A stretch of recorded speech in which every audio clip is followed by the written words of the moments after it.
আজকের রাতের high voltage match Morocco versus France. এই ম্যাচে মুসলিম দেশ হিসেবে মরক্কোকে বাদ দেওয়ার জন্য ফিফা চূড়ান্ত চক্রান্ত করতে যাচ্ছে।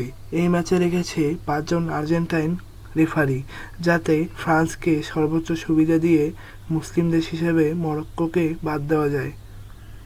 এই ম্যাচে মরক্কোকে অনেক বেগের শিকার হতে হবে এবং অনেক ভুল সিদ্ধান্ত দিবে মরক্কোর বিপক্ষে, কারণ তারা কখনোই চায় না যে একজন মুসলিম দেশ হিসেবে মরক্কো সেমিফাইনালে যাক, কারণ সেমিফাইনালে রয়েছে আর্জেন্টিনার মতো শক্তিশালী দল।